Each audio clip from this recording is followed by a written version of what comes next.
The Best of Investing. I'm Edward Brown, your host, along with Brian Burke of Praxis Capital and Mark Hanf of Pacific Private Money. And we're in the studio here with Kate Collins from Gaia Energy Systems teaching us about solar. Question. Melanie Griffith's mother was well known for starring in an Alfred Hitchcock film. Who is she? Anyone? Do you remember The Birds? The lady that gets the knife? No, that's Psycho. No, this was Tippi Hedren. And, I got a quick little funny story about that. I was doing some kind of dancing in this movie made for Hallmark Hall of Fame. And Mark Harmon was in it. He's married to Pam Dauber. And they had the camera, and they had the arms on the camera, because it's like a close-up of him dancing with it, right? So she's standing next to me, and the arms are these mechanical arms. So I look over and I go, don't be jealous of those arms. You're a lot better dancer than that machine. Anyway, she laughed. Got a kick out of it. Okay.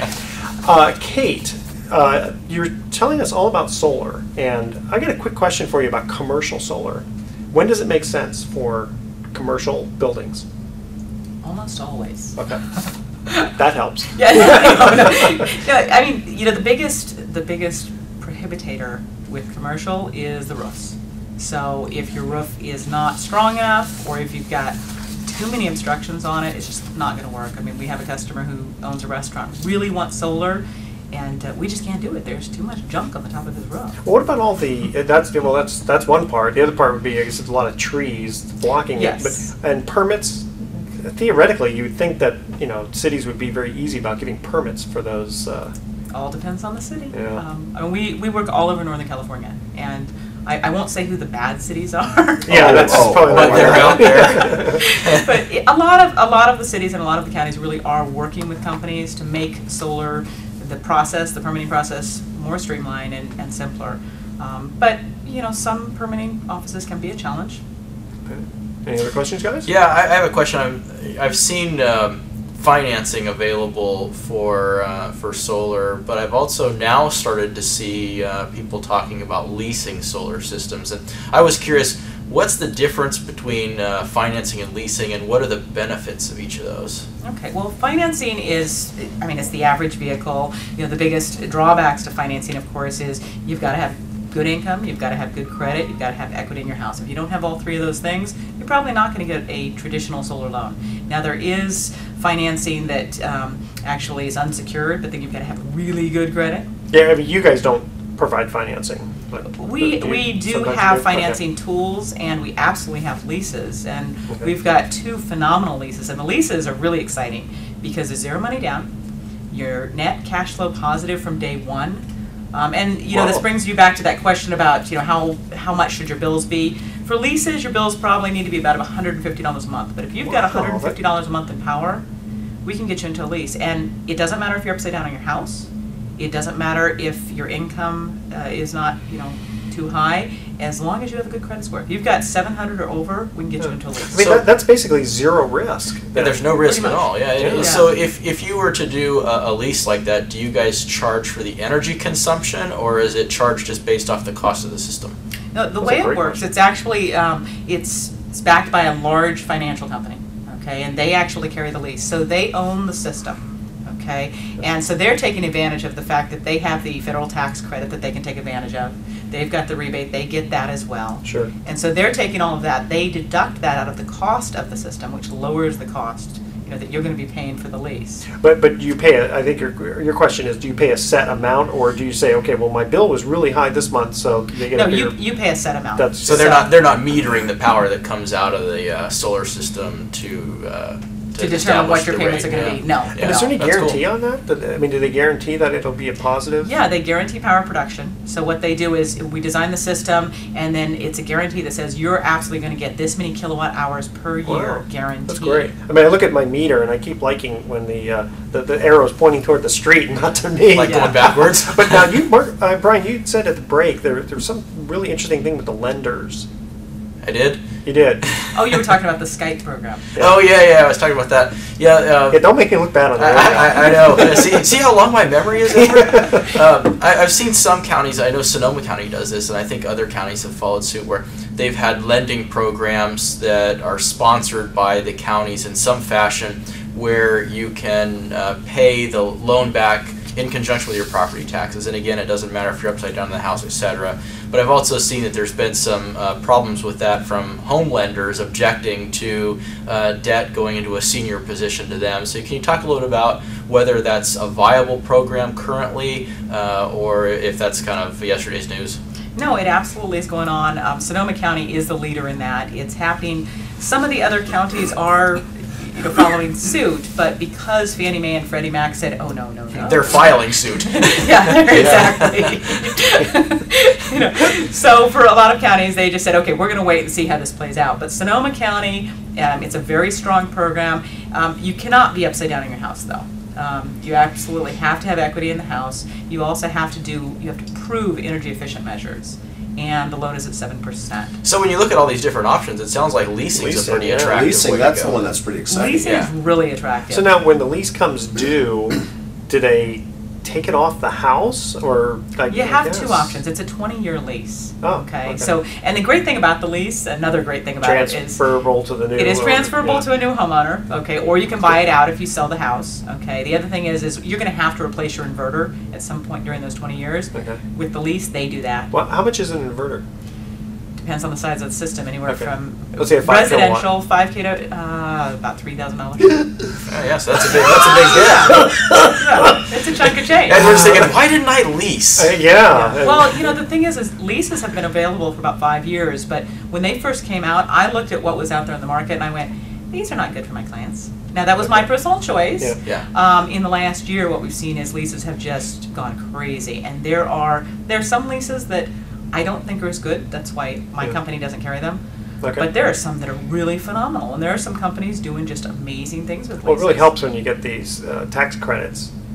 Especially if you don't need them, and the leasing company does. Yeah. And before I forget, Kate, because people are, I'm sure, going to have questions for you. How do they get a hold of you and want to learn more about solar and get a bid from you? I guess. Oh, great. And what can you give our listeners? A 2-for-1? No, I'm just kidding. 2-for-1. No. No.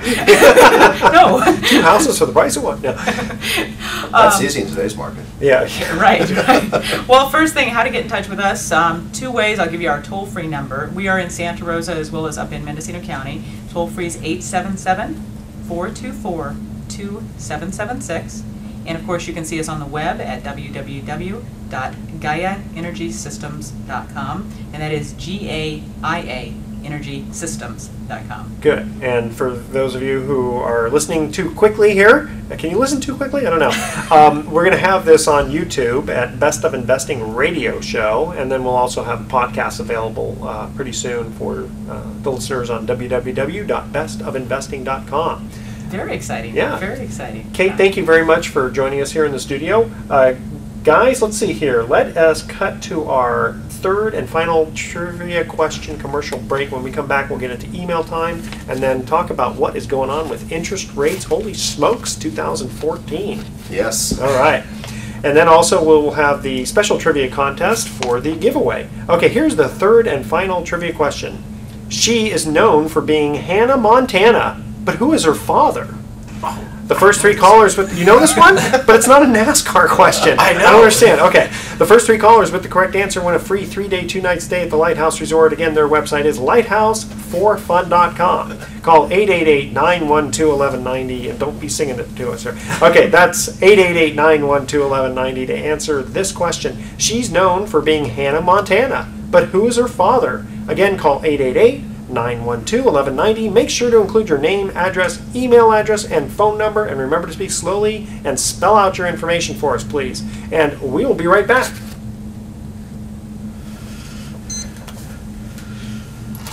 Mr. Akey, Good. Very much. Appreciate that. Kate, thank you very much. Smile and nod. I'm rolling. You're rolling. All right, and away we go. Speed. Here we go.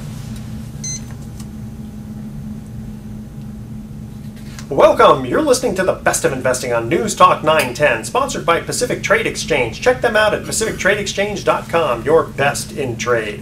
If you're a regular listener, you know this show is where we present valuable information about the real estate market, the financial markets, and other economic business of the day. And for those of you listening for the first time, here's our format. A few guys sitting around a bar having drinks without the drinks, talking business with you, the audience, listening in. I'm your host, Edward Brown, and I'm honored to have as my co-host Mark Hanf of Pacific Private Money, California's fastest growing private lender, and Brian Burke of Praxis Capital.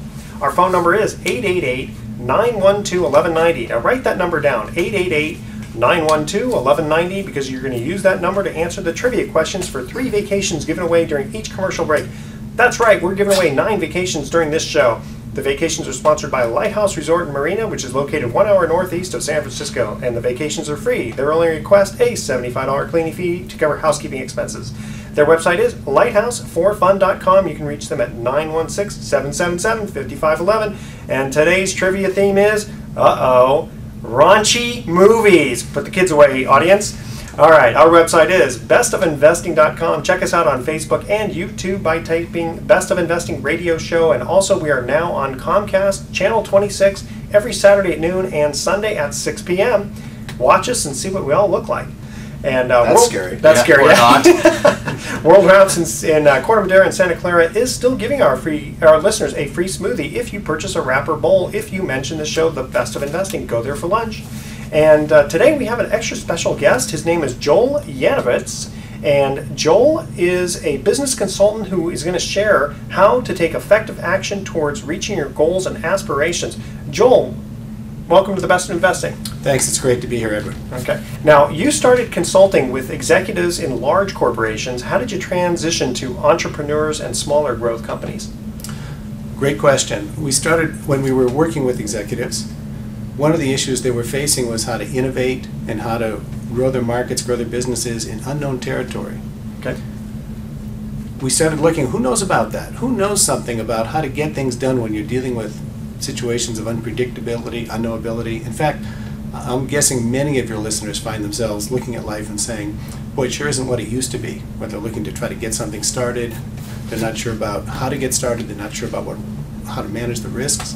These were the same things these executives were facing, and we started to look towards entrepreneurs, and particularly successful serial entrepreneurs, ones who'd not just gotten lucky once, but had built several companies. And that's what led us to the entrepreneurs market. Hey Joel, is there a particular mindset or way of approaching challenges that you find is common among successful entrepreneurs? There is. Probably the most important one is a bias for action. We found that successful entrepreneurs don't spend a lot of time thinking about what to do. Their bias is to do something and then learn from it, and based on what they learn to then build on it. So one of the things that I spent a lot of time thinking about when I started my company was whether or not I should leave my job that was paying the bills and just go out on my own and cut the strings. So, what advice do you have, or what factor would you say would point somebody towards making that move versus maybe not making that move? I would say wait as long as you possibly can. Yeah, that's what I did. Yeah. I'm still waiting. Yeah. Now, I'll say why. There are several myths we have in our society about entrepreneurs, and one of them is that they're big risk takers. And it turns out that entrepreneurs are not risk takers as much as they are risk minimizers. So I would counsel you to say, how do you take your idea and advance it as far as you can? Get some customers, get feedback, figure out how to market the product or service, whatever you're offering. Get a little income, maybe. Get some income going. Build it up as far as you can till you can't get it any further without quitting your job. Not just for the financial security, but also sometimes when people start a business and start moving in a direction, they have some fantasy about how much they're going to love doing this. And a number of the people I've worked with have found that once they start building an idea, it's not all they thought it was going to be. And it turns out that the idea changes quite a bit to be something that, to make it something they actually want to do. Well, especially like a restaurant. Someone says, I love to cook, so I want to own a restaurant. Exactly. Yeah, absolutely. So would you say that maybe the point that you do that is the point where you realize that going to work at your normal job is costing you more money than it's making you by going to work because of the time you're not spending and devoting to your business? Costing you more money and costing you more satisfaction. Yeah. The whole idea, the whole point of starting a business, besides financial security, is that you're actually doing something with your life that you enjoy and is more fulfilling and rewarding. Right, absolutely. So Joel, how are you working with your clients? Are you consider yourself a coach or a mentor or a consultant, or how are you working with clients? Yes. All three. Well, and more. I'd say the simple answer is it's less about coaching, consulting, or mentoring, and more about what is the set of results that you're trying to create, and where do you feel stuck? What's holding you back? And then if that's a coaching relationship or if that's more project-based consulting, and in some cases it is more mentoring, but I really try to build my relationships around the specific aspirations and concerns that the individual has that's coming to me. So it sounds like you're working not only with aspiring entrepreneurs, but obviously with people who have taken that step and are maybe finding that there's just a few challenges out there being in business for yourself. Yes. Well, yeah, being an entrepreneur is really tough. So what keeps people motivated through the ups and downs of creating their business through something new?